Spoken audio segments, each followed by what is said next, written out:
Today I'm specifically want to talk about upholstery cleaning this particular car. It's a Mazda 3 Series hatchback station wagon. So within any given car you have a vast array of materials. You've got vinyls, you've got cloth, you've got synthetic cloth, you've got carpeting, floor mats, hard plastics, coated plastics, rubberized plastics. Now you don't have to overcomplicate things.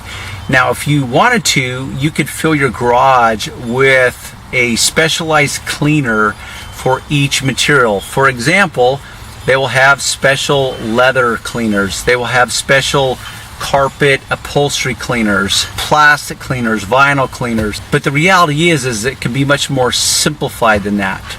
And that's where we have what's called an all-purpose cleaner. I like this product by Meguiar's. This is a concentrate. If you can see, it's green.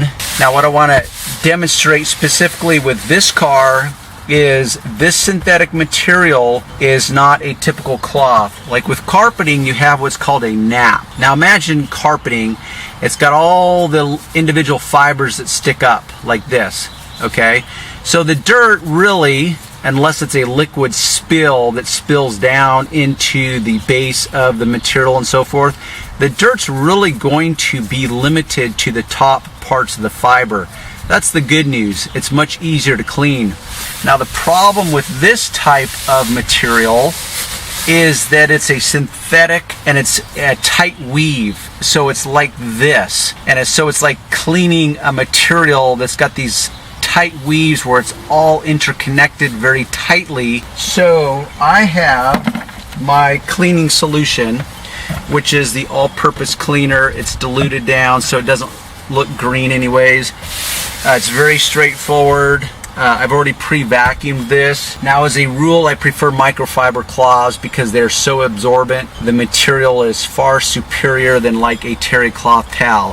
For one, a terry cloth towel will leave lint as you mop it up, because what you're doing is it's simply you're spraying,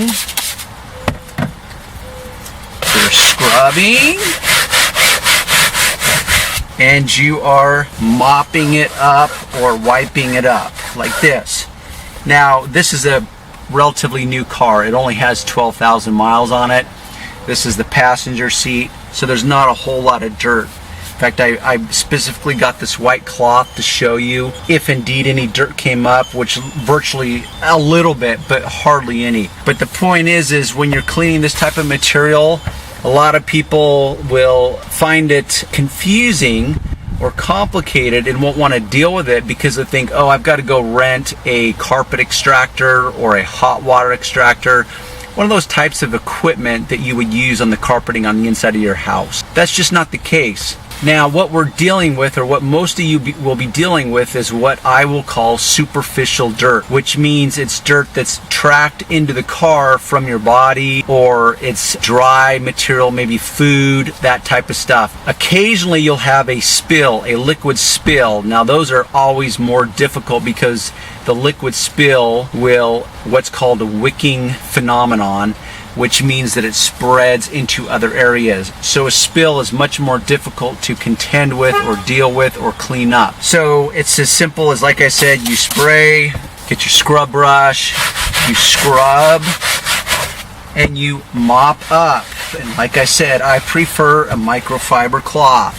Now this all-purpose cleaner can be used on hard plastics, soft plastics, rubberized materials, cloth, in its many forms. Good news for this car owner is that it's black, so it's going to hide the dirt versus like a light tan or light gray. So part of the lesson of this video is to not have unrealistic expectations. So if you have this type of seating and you've allowed it to get excessively dirty, yes, these cleaners are great, and for heavy duty dirt I go to this, which is called a super degreaser. Yes, super degreaser would suggest that it's made for like engines and degreasing engines. Yes, it is, but it's also very safe for all types of materials. Now you could, in certain cases, use one of these little machines. This is a little, what's this called, little green machine by Bissell.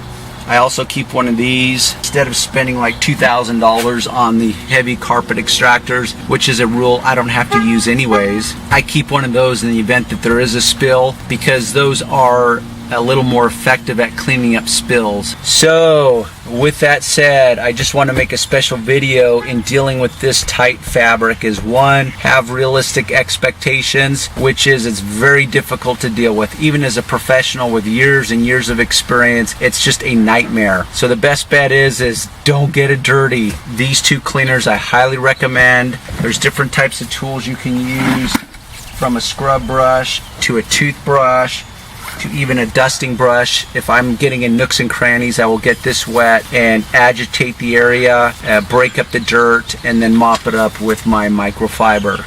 Okay, did we learn something today? I hope so, folks. Okay, we'll see you on the other side.